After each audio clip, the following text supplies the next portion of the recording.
Hi. నిన్న చంద్రబాబు నాయుడు గారు మాట్లాడుతూ వైసీపీ వాళ్ళకి ఒక్క పని కూడా చేయొద్దు అనేసి అన్నారు. ఎందుకు చేయకూడదు చంద్రబాబు నాయుడు గారు? మీరు ప్రమాణం చేసింది మర్చిపోయారా? 2024లో ఈ రాష్ట్రానికి ముఖ్యమంత్రిగా రాగద్వేషాలు చూడకుండా, పక్షపాతం గాని లేదా నా పార్టీ వాడు గాని అని ఏమీ చూడకుండా రాష్ట్ర ప్రజలను అందరినీ సమానంగా చూస్తాను అని మీరు ప్రమాణం చేయడం మీరు మర్చిపోయినట్టున్నారు చంద్రబాబు నాయుడు గారు. వయసు రీత్యా లేదా మీ కొడుకు మీ పవన్ కళ్యాణ్ మిమ్మల్ని మర్చిపోయేలా చేస్తున్నట్టున్నారు. మీరు ఒక పార్టీకే ముఖ్యమంత్రి, టీడీపీ కార్యకర్తలకు మీరు ముఖ్యమంత్రి, ఒక వర్గం ప్రజలకు మీరు ముఖ్యమంత్రి, రాష్ట్రం మొత్తానికి ముఖ్యమంత్రి. జగన్మోహన్ రెడ్డి గారి పార్టీకి, వైసీపీ పార్టీకి ఓట్లేసిన 1,40 లక్షల మందికి మీరు ముఖ్యమంత్రి కాదా? వాళ్ళకి ఏ పనులు చేయకండి అనేసి అంటున్నారేంటి? అంటే మీరు రాష్ట్రాన్ని విడదీయాలనుకుంటున్నారా? ఒక ముఖ్యమంత్రి స్థానంలో ఉండి మీరు రాష్ట్రాన్ని 2 వర్గాలుగా, 2 కులాలుగా, 2 పార్టీలుగా విడదీద్దామనుకుంటున్నారా? ప్రజా నాయకుడుగా, రాష్ట్ర నాయకుడిగా మీరు రాష్ట్రం మొత్తాన్ని ఒకే తాటిపైన ఏకీకృతం చేసి రాష్ట్రాన్ని ప్రగతి పదంలో నడపడం మీరు మర్చిపోయారా? లేదా ప్రగతి పదంలో నడపాలని మీకు లేదా?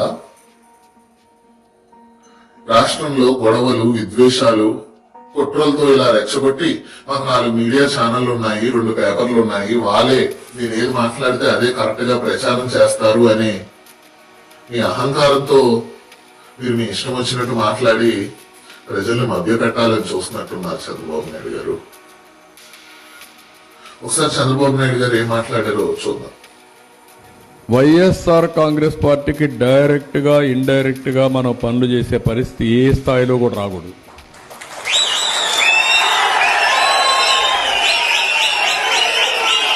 I'm very clear on this.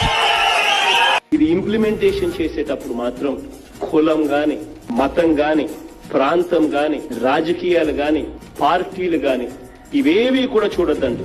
అర్హత ఉన్న ప్రతి ఒక్కరికి ఇది చేరాలి. మనకు ఓటు వేయని వాళ్ళకు కూడా మనం మంచి చేయాలి. వాళ్ళకు అర్హత ఉంటే వాళ్ళకు అందాలి. మనం చేసిన మంచిని చూసి రేపొద్దున వాళ్ళే మళ్ళీ మనకు ఓటేసే పరిస్థితులు మనం క్రియేట్ చేసుకోవాలి. ఎన్నికలు అయ్యేదాకే రాజకీయాలు, ఎన్నికలు అయిపోయిన తర్వాత అందరూ మన వాళ్ళే. చూశారుగా చంద్రబాబు నాయుడు గారికి, జగన్మోహన్ రెడ్డి గారికి తేడా. మన ఆంధ్రాలో చదువుకున్న మూర్ఖులు ఎవరైతే ఓన్లీ 2 న్యూస్ పేపర్లు, 4 మీడియా ఛానల్లో చూపి అదే నిజం అనుకుని నమ్ముతారో, ఎవరైతే వాళ్ళ సోషల్ మీడియా పేజీల్లో వేసే ట్రోల్స్, ఎలివేషన్లు, రీల్స్ నిజమని నమ్ముతారో వాళ్ళు ఒకసారి వీడియో చూసి నాయకుల మధ్య వ్యత్యాసాన్ని తెలుసుకోండి. ఈ రోజు పవన్ కళ్యాణ్ గారు వచ్చి మాట్లాడరా? పవన్ కళ్యాణ్ గారు అదేంటి సీఎం గారు మీరు ఓన్లీ ఒక వర్గం ప్రజలకే మీరు ముఖ్యమంత్రి అని పవన్ కళ్యాణ్ గారు అడగరా? లేదా బీజేపీ వాళ్ళు అడగరా? రాష్ట్రాన్ని ఏం చేయాలనుకుంటున్నారు మీరు? ఇటువంటి గొడవలతో, ఇటువంటి రెచ్చగొట్టి విద్వేషపూరిత మాటలతో మీరు రాష్ట్రాన్ని ఏం ఈ రకంగా జరిగితే రాష్ట్రం ఎందుకు డెవలప్ అవుతుంది?